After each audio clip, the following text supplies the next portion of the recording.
Welcome back to the TechLoft Podcast, Episode 11. Make sure you are subscribed on Spotify and YouTube so you don't miss any of our tech explorations. Today, we are looking ahead to what Nintendo has in store for 2025. It's going to be a big year, especially with the launch of the Switch 2, amidst a gaming landscape that's constantly evolving. Absolutely. Nintendo has a real opportunity here to redefine what a hybrid console can be, especially as the lines between traditional gaming and services like cloud gaming become increasingly blurred. Okay, before we get lost in next-gen speculation, let's talk about what's on deck for the current Switch. Donkey Kong Country Returns HD is landing on January 16th. What's interesting about this is that it's not just a simple remaster. It includes those bonus levels from the 3DS version. Right. It's a smart way to add value for longtime fans while also introducing the game to a whole new audience on the Switch. This is a classic 2D platformer that still holds up incredibly well today. Then on March 20th, we've got Xenoblade Chronicles X Definitive Edition.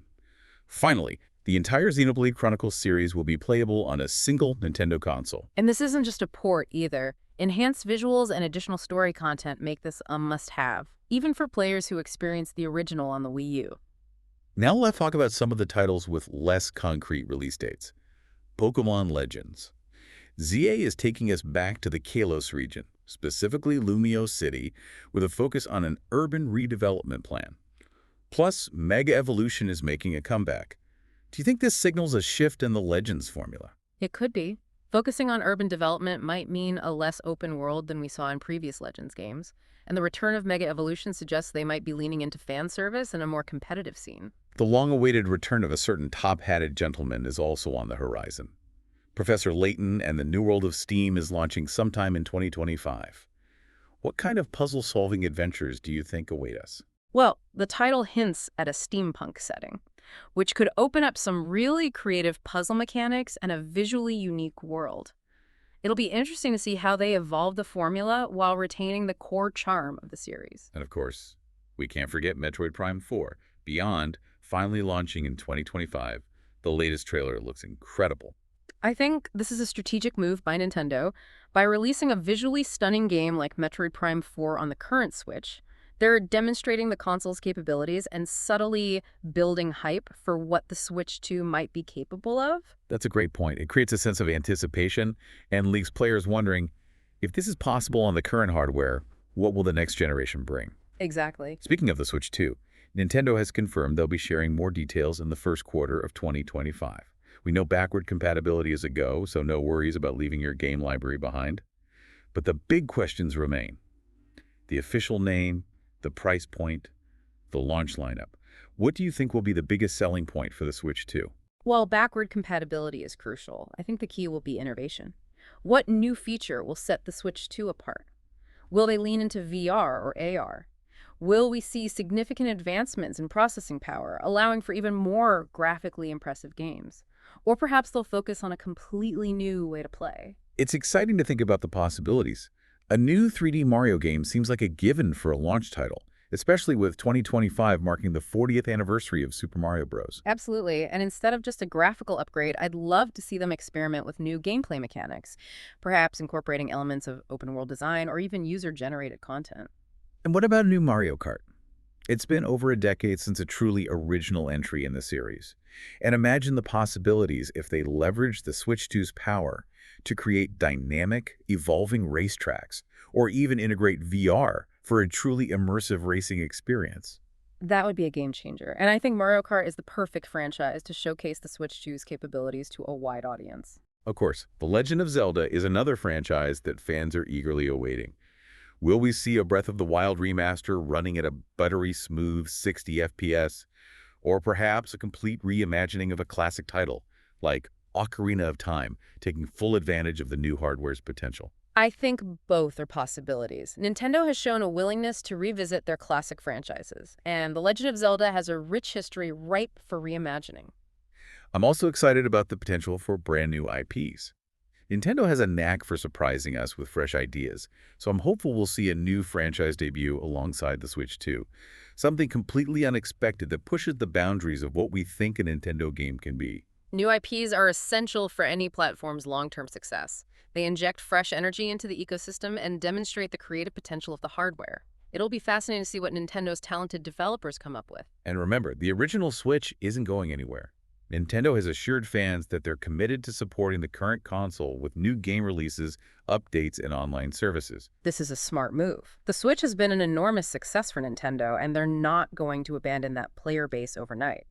It's a smart strategy to support both the current and next-gen consoles, ensuring a steady stream of content for everyone. So we've got new releases for the current Switch, the highly anticipated launch of the Switch 2, and potentially even some surprises along the way. It seems like Nintendo is setting the stage for a very exciting 2025. They're demonstrating a commitment to both their legacy and their future. It's a delicate balance, but one that Nintendo has historically managed quite well. But before we get too carried away with all the speculation, let's take a moment to consider the larger context. What does all of this mean for Nintendo's future in the gaming landscape? That's a great question. We're seeing a shift in the industry with subscription services and cloud gaming becoming increasingly prominent. How will Nintendo position the Switch 2 to compete in this evolving market? That's a conversation we definitely need to have. Nintendo has always carved its own path, and I think that's key to their continued success. They're not chasing trends, they're creating them. That's a great point. They've never been afraid to take risks and try new things. Exactly. Look at the Switch. It was a bold move to release a hybrid console when the industry was so focused on raw power and graphical fidelity, but that gamble paid off, and it's become one of their most successful consoles ever.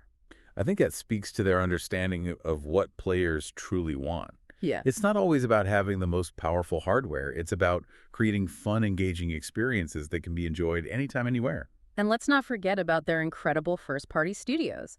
Nintendo EPD Retro Studios Intelligent Systems, these teams consistently deliver high-quality games that showcase Nintendo's signature charm and polish. I'm really excited to see what they'll do with the increased power of the Switch, too. Me too. I'm particularly curious about Retro Studios. Metro Prime 4 has been in development for a long time, and I have a feeling they're pushing the boundaries of what's possible on the current Switch. I can only imagine what they'll be able to achieve with the Switch 2's hardware. I think we can expect a significant leap in visual fidelity. Think you have more immersive environments, more detailed character models and smoother animations, and knowing Retro Studios, they'll find creative ways to leverage the new technology to enhance the gameplay experience as well. Speaking of enhancing the gameplay experience, let's circle back to Mario Kart. Wouldn't it be amazing if they introduced dynamic weather effects that impact the track in real time? Imagine racing through a thunderstorm with lightning strikes and puddles forming on the track, or navigating a blizzard with snowdrifts and icy patches. That would add a whole new level of challenge and excitement to the game, and imagine the possibilities for strategic gameplay. Choosing the right tires for the changing weather conditions could become a crucial part of the race. I'm already getting hyped just thinking about it. And what about online features? Nintendo has been slowly improving their online infrastructure, but I think the Switch 2 is their opportunity to really step up their game. They need to offer a robust online service that's comparable to what PlayStation and Xbox offer. Seamless matchmaking, voice chat, and a more engaging social experience are all essential for competitive online gaming these days. I agree. And they could even introduce new online modes that take advantage of the Switch pick. 2's capabilities. Imagine a massive online battle royale mode for Mario Kart or Splatoon, with dozens of players competing in a sprawling, dynamic environment. Now that would be something truly special. But let's not forget about those single-player experiences that Nintendo is so renowned for. What kind of innovations do you think we might see in a new 3D Mario game? Could we finally see a truly open-world Mario adventure similar to Breath of the Wild? I think that's a real possibility. Nintendo has shown a willingness to embrace open-world design, and I think it would be a perfect fit for a 3D Mario game. Imagine exploring vast, interconnected kingdoms, each with its own unique challenges, secrets, and collectibles. I'm getting chills just thinking about it. And imagine the possibilities for new power-ups and gameplay mechanics. Perhaps Mario could gain the ability to control the environment in some way, shaping the terrain to his advantage, or creating new pathways to explore. That would be incredible, and it would really lean into Nintendo's philosophy of intuitive, playful gameplay. We've been talking a lot about the big franchises, but I'm also curious about the potential for new IPs. What kind of ripe ideas do you think Nintendo has up its sleeve? What new worlds and characters will they introduce us to? That's the beauty of Nintendo. They always manage to surprise us. I think they'll continue to experiment with different genres and gameplay styles. Perhaps we'll see a new action RPG with a unique art style, or a strategy game that incorporates elements of puzzle solving and platforming. Or maybe they'll delve into virtual reality, and create a truly immersive experience, unlike anything we've seen before. Imagine stepping into a world inhabited by Pokemon or exploring the depths of Hyrule in VR. The possibilities are truly endless, and that's what makes this such an exciting time to be a Nintendo fan. We're on the cusp of a new generation of gaming, and I have a feeling Nintendo is going to blow us all away. I completely agree. But before we get too lost in the future, let's shift our focus back to the present. What about the current Switch? What can we expect from Nintendo in terms of supporting their existing console and its massive fan base? I think we'll continue to see a mix of new releases, remasters, and ports. Nintendo has a vast library of classic games that are ripe for a new generation of players to experience. And they've been doing a great job with their online service, Nintendo Switch Online. They've been steadily adding classic NES and SNES games, and I wouldn't be surprised if they expand that to include N64 and GameCube titles in the near future. That would be fantastic, and they could also introduce new features to the service like online multiplayer for those classic games, or even the ability to play them on the go via cloud streaming. Speaking of cloud streaming, do you think Nintendo will ever embrace that technology in a bigger way? They've dabbled in it with a few select titles, but they've been hesitant to fully commit. It's definitely a possibility cloud streaming is becoming increasingly popular, and it could be a way for Nintendo to reach a wider audience, especially in regions where the Switch isn't as readily available. And it could also open up some interesting possibilities for cross-platform play. Imagine being able to play Mario Kart or Smash Bros. Online against friends who are playing on their phones or tablets. That would be a game changer for sure. But for now, I think Nintendo is focused on delivering the best possible experience on their dedicated hardware. And they've certainly proven that that the Switch has been a phenomenal success, and I have no doubt that they'll continue to find ways to delight and surprise us with both their current and next-generation consoles. Well said. They're a company that truly understands the power of play, and I can't wait to see what they have in store for us in the years to come. Okay, we've covered a lot of ground today, from the highly anticipated Switch to the continued support to the current symbol. Switch 2025 is shaping up to be a monumental year for Nintendo and for gamers everywhere.